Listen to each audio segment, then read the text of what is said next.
The coronavirus has affected many people and caused people to despair, but that doesn't mean it ends like that. We humans always find ways to have hope and to find happiness, even in sad times. Here in Indonesia, it has almost been 2 years since this enormous pandemic happened.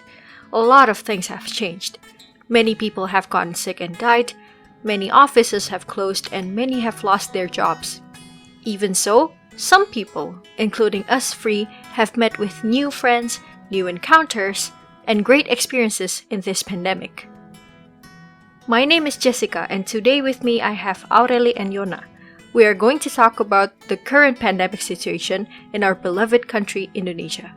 COVID-19 has surely impacted globally, and that doesn't include Indonesia.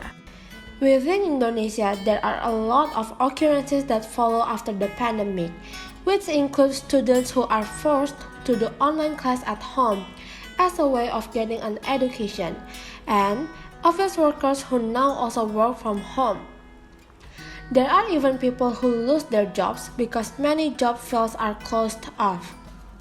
Restaurants also closed off due to lack of profit, and to top it all off, our prideful tourist spots become unavailable to visit.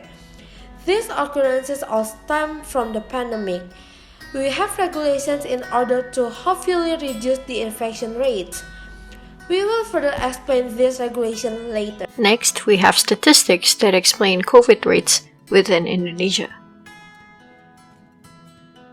If you take a look at the left graph, due by 1st September 2021, there have been more than 4 million COVID cases in Indonesia, along with more than 100,000 deaths. The rates first peaked at around the 25th of January 2021. Then it slowly declined.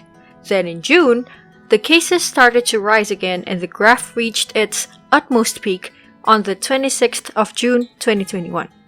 But fret not, as currently, the rates have gone down rather nicely. To add, there have been more than 3.7 million people who have recovered.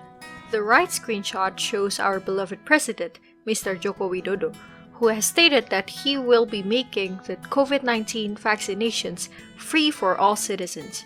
The data on the left tells us that nearly 100 million first vaccination doses have been given to citizens.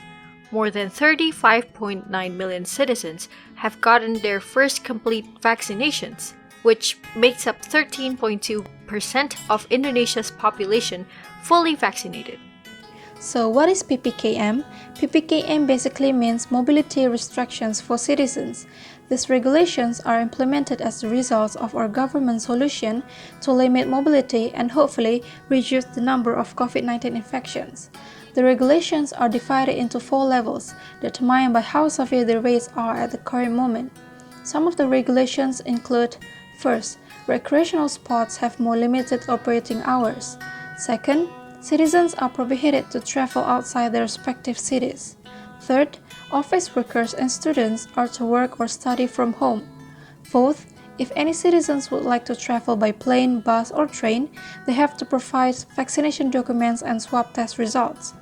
And the last regulation is, if citizens would like to visit malls, they must scan a barcode with an application provided by the government. As we can see here in this screenshot, that all employees in non-essential industries must work from home. Restaurants and cafes are only providing takeaway services. Shopping malls as well as public facilities, including parks and tourist sites, are closed. Supermarkets may only operate until 8 p.m. at 50% capacity. But guys, besides all those unpleasant situations that a lot of people go through, don't you realize that this pandemic also brings happiness to people? People start to do their hobbies or start to find new hobbies. For example, in my case, because of this coronavirus, I found a new hobby, which is watercolor painting. Not only that, I had a lot of free time, so I used that time to learn how to drive a car. Oh, is that so? Well, I can relate to that. Due to online schools, I learned how to edit videos for school projects.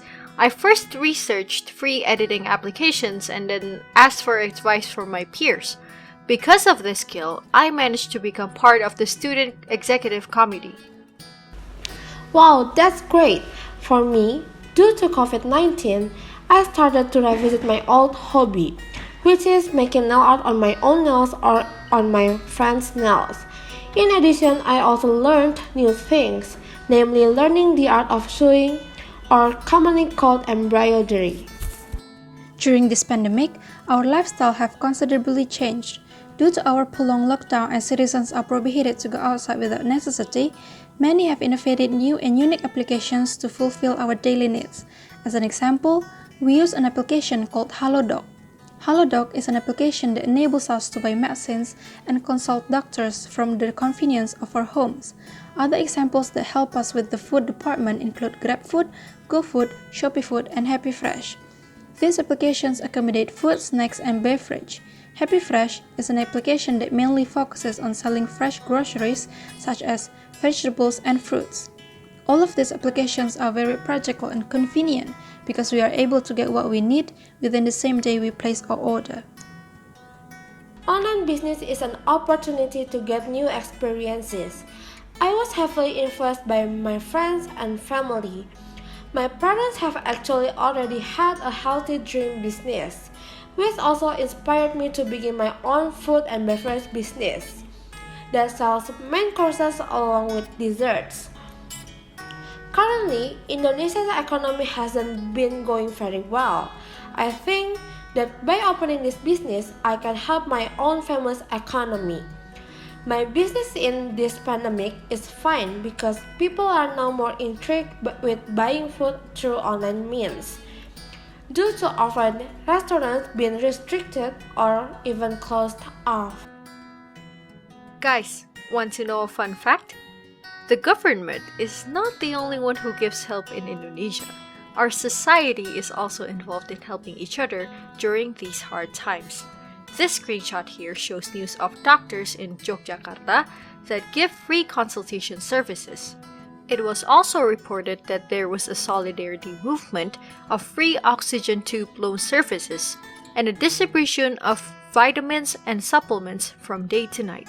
COVID in Indonesia may seem severe at first, but we are slowly improving and currently more people are able to be more active outside. Of course, within the correct health protocols. We hope that by hearing through our presentation, you may know more about the COVID-19 situation in Indonesia and how we cope with it. Thank you for listening.